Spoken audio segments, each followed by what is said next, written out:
Hello दोस्तों, नमस्कार। स्वागत है आपका हमारे यूट्यूब चैनल एयर एग्जाम पर। दोस्तों, इस वीडियो में हम बात कर रहे हैं वीडियो डॉक्यूमेंट वेरिफिकेशन के बारे में। दोस्तों, आपको बता दें कि आरएसएसबी ने वीडियो भर्ती के डॉक्यूमेंट वेरिफिकेशन हेतु दिशा निर्देश जारी कर दिए हैं और साथ में जो डॉक्यूमेंट लगेंगे उनके फॉर्मेट भी जारी कर दिए हैं।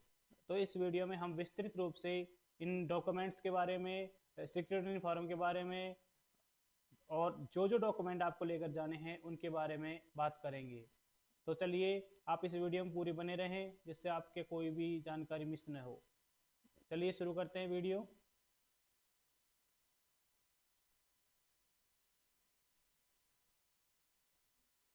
देखिए, ये आपका आरएसएसबी का ऑफिशियल नोटिफिकेशन है, प्रेस विज्ञप्ति, जिसमें बोला गया है कि 22 दिसंबर 2025 से 28 दिसंबर 2025 तक सिक्योरिटी फॉरम का लिंक ओपन किया जाएगा। तो आप अपनी एसएसओ आईडी के माध्यम से रिक्रूटमेंट पोर्टल पर जाकर अपना सिक्योरिटी फॉर्म भर सकते हैं। लेकिन सिक्योरिटी फॉर्म भरने से पहले आपको क्या क्या डॉक्यूमेंट तैयार करने हैं वो भी जान लेते हैं। तो इसके लिए बोर्ड ने कुछ फॉर्मेट उपलब्ध कराए हैं। तो उन फॉर्मेटों को आपको सबसे पहले प्रिंट करवा के उनको तैयार करना होगा। उसके साथ आपकी जो भी एजुकेशन क्वालिफिकेशन के डॉक्यूमेंट्स हैं उनको तैयार करना होगा। तो देखिए, बोर्ड ने क्या क्या अपलोड किया है उनके बारे में देख लेते हैं। देखिए, सबसे पहले तो यहाँ पर ये बोला गया है कि आपको इसको भरकर प्रस्तुत करना है, यानी ये ऑफलाइन की टाइम प्रस्तुत होगा ये वाला फॉर्म। इसमें देखिए, सबसे पहले है विस्तृत आवेदन सह परिनिरीक्षक प्रपत्र यानी सिक्योरिटी फॉर्म। तो ये आप जब भी आपको तभी मिलेगा जब आप अपने ऑनलाइन सिक्योरिटी फॉर्म भर देंगे। तो सिक्योरिटी फॉर्म के लिए आपको क्या क्या लगेंगे वो चीज़ आपको देखिए इसमें साथ में लगे हुए हैं डॉक्यूमेंट। देखिए, पहला है चरित्र प्रमाण पत्र। आपको बता दें कि आपको तीन चरित्र प्रमाण पत्र लगते हैं, जिनमें दो तो दो लेक्चरारों के होते हैं जो अलग अलग होते हैं। हो सकता है दो लेक्चरार हो, दो डॉक्टर हो, एक लेक्चरार एक डॉक्टर हो, कोई भी गैजेटेड ऑफिसर होने चाहिए दो।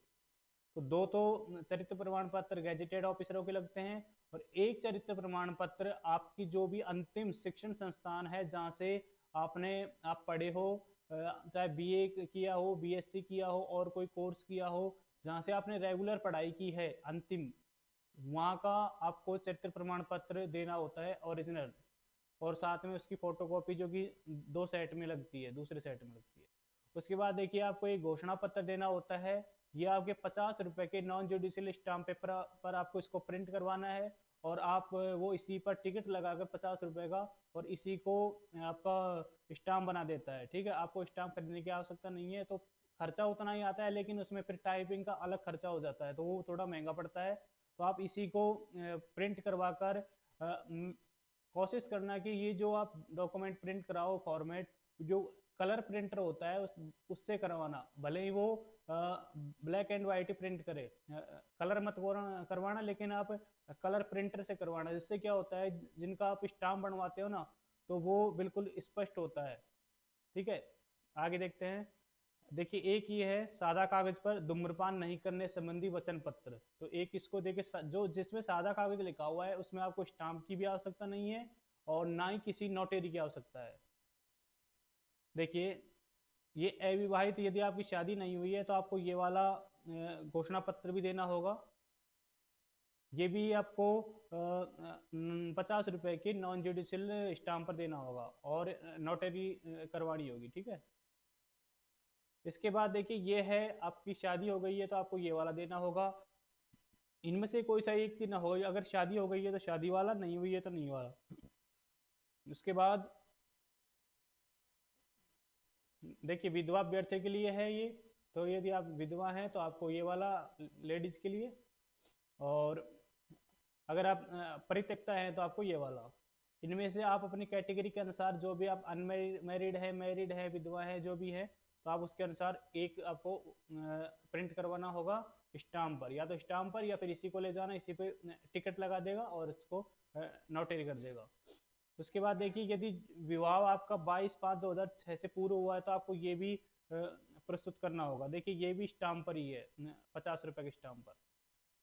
ये आपको सादे कागज पर है, जिन पर सादा कागज लिखा हुआ है उन पर नोटेरी की आवश्यकता नहीं है, ना ही स्टाम्प की आवश्यकता है। तो बिना मतलब पैसे खर्च ना करें। ये देखिए सामान्य घोषणा पत्र है, तो इसको भी आप सादा कागज पर प्रिंट करवा सकते हैं। ये विकल्प पत्र है, यदि आपका सिलेक्शन है, आप नॉन टीएसपी के हैं, सॉरी टीएसपी के हैं और आप नॉन टीएसपी की मेरिट में आ रहे हैं, और आप नौकरी करना चाहते हैं कि मैं नॉन टीएसपी में नौकरी करना चाहते हैं और आप टीएसपी के हो, तो आप ये इसमें विकल्प भर सकते हो कि भाई मुझे नॉन टीएसपी क्षेत्र में नौकरी करनी है या टीएसपी में करनी है। तो आपको ये वाला जरूर चाहिए, टीएसपी कैंडिडेट्स के लिए है, नॉन टीएसपी के लिए अलाउ नहीं है, इसको कोई आवश्यकता नहीं है नॉन टीएसपी कैंडिडेट के लिए। ये आपका नमूना हस्ताक्षर प्रारूप है, तो आप इसको प्रिंट करवाएं और अपना यहाँ पे हस्ताक्षर करें, हिंदी में लिखें हस्ताक्षर करें, इंग्लिश में लिखें फिर हस्ताक्षर करें।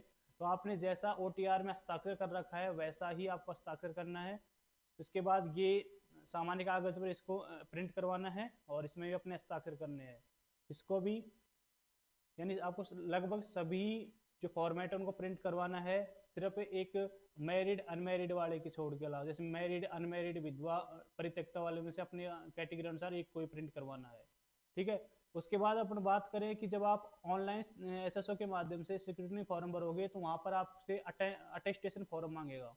तो आपको सबसे पहले आरएसएससी की बोर्ड की वेबसाइट से देखिए, आपको आरएसएससी की साइट में जाना है और डॉक्यूमेंट ये डाउनलोड में जाना है, और डाउनलोड सेक्शन में आपको यहाँ पे मिलेगा न्यू डिटेल्ड सिक्योरिटी फॉर्म। जब आप इसको डाउनलोड करोगे तो आपको नीचे अटेस्टेशन फॉर्म मिलेगा। तो सबसे पहले इसको प्रिंट करवाएं और इसको इंग्लिश में भरें, अपनी फोटो चिपकाएं, इंग्लिश में भरें, फोटो पर भी साइन करना है। ठीक है। इसके बाद नीचे किसी भी लेक्चरर या यानी गैजेटेड ऑफिसर का साइन करवाना है, और इसको जब आप ऑनलाइन फॉर्म भरोगे सिक्योरिटी फॉर्म, तब ये सारे डॉक्यूमेंट वहाँ पर अपलोड होंगे। पहले जो भी मैंने अभी बताया आपको, जितने फॉर्मेट ये यहाँ पर अपलोड होंगे ऑनलाइन करते टाइम पे। उसके बाद जब आप ऑफलाइन डीबी के लिए जाओगे तब आप इनको ओरिजिनल लेकर जाना होगा। ठीक है। तो आप ऐसा नहीं कि जो अपलोड किया है उसी को लेकर जाना, कहीं बाद में कोई चीज़ को बदल दो, तो ऐसा मत करना, जो अपलोड किया है उसी को लेकर जाना है। तो इसको प्रिंट करवा लेना। अब बात करें कि आपको एजुकेशन क्वालिफिकेशन में क्या क्या चाहिए, तो एजुकेशन क्वालिफिकेशन में देखिए सबसे पहले आपको चाहिए 10th की मार्कशीट विद सर्टिफिकेट, यदि अलग अलग हैं तो दोनों अलग अलग, और यदि एक साथ है तो एक साथ। 12th की चाहिए, ग्रेजुएट की चाहिए। ग्रेजुएट में 3 साल की मार्कशीट चाहिए, first year second year third year की, साथ में डिग्री जरूर चाहिए। ठीक है, डिग्री लेकर जाना होगा। यदि डिग्री नहीं है तो आपको जो प्रोविजनल सर्टिफिकेट मिलता है वो लेकर जाना है। ठीक है। उसके बाद बात करें आरएससीआईटी की, तो आरएससीआईटी का आपको सर्टिफिकेट लेकर जाना है, और एक सीईटी का स्कोर कार्ड आपको लेकर जाना है कि आपने ये जो वीडियो एग्जाम दी है वो सीईटी बेस्ड पे दी थी, तो हो सकता है आपसे सीईटी बेस्ड का जो सर्टिफिकेट है कि आपके कितने मार्क्स आए थे वो मांग ले, तो आप उसको लेकर जाना। एक कागज ही तो खराब होगा, तो आप उसको भी लेकर जाना कि आपको कोई परेशानी न आए। ठीक है। आपको प्रत्येक डॉक्यूमेंट के दो दो सेट बनाने हैं, जिसमें एक में तो जितने फॉर्मेट है उनको ओरिजिनल सेट करना है, दूसरे में चाहो तो ओरिजिनल और चाहो तो उसकी फोटोकॉपी। ठीक है। जैसे स्टाम्प है तो स्टाम्प की तो फोटोकॉपी चाहिए, और जैसे बाकी हैं जो आपने सेल्फ अटेस्टेड है उनको अगर आप चाहो तो ओरिजिनल या उसकी फोटोकॉपी, और जो एजुकेशन क्वालिफिकेशन है उनकी सबकी सेल्फ अटेस्टेड फोटोकॉपी चाहिए जितने भी है। साथ में ओरिजिनल तो लेके जाने ही है, लेकिन साथ में उनकी सेल्फ अटेस्टेड फोटोकॉपी की 2 सेट आपको बनवाने होंगे। ठीक है। तो इस तरीके से आप अपना डॉक्यूमेंट वेरिफिकेशन करवा सकते हैं इजीली, इसमें आपको कोई समस्या नहीं आने वाली, क्योंकि जो ये भर्ती है इसमें ऐसे कोई डिग्री वगैरह नहीं है जिसमें आपको कोई लफड़ा हो, जैसे कुछ वैकेंसी में पीजीडीसीए या फिर कोई और डिप्लोमा मांगते हैं जिनमें क्या है फर्जी होने की संभावना रहती है। इसमें क्या है कि अधिकतर बीए है जो अधिकतर ओरिजिनल जो यूनिवर्सिटी होती है, गवर्नमेंट यूनिवर्सिटी होती है, उनसे की होती है, और 12th भी बोर्ड से की होती है, राजस्थान बोर्ड वगैरह से, और 10th भी। तो इनमें ऐसी कोई समस्या नहीं आती है जो आपको कोई समस्या है। ठीक है। तो इस तरीके से आप अपना डॉक्यूमेंट वेरिफिकेशन इजीली करवा सकते हैं। ऐसी ही वीडियो के लिए, ऐसी गाइड के लिए, ऐसी न्यूज़ के लिए हमारे चैनल एयर एग्जाम को सब्सक्राइब करना ना भूलें। मिलते हैं अगली वीडियो में। जय हिंद, जय भारत।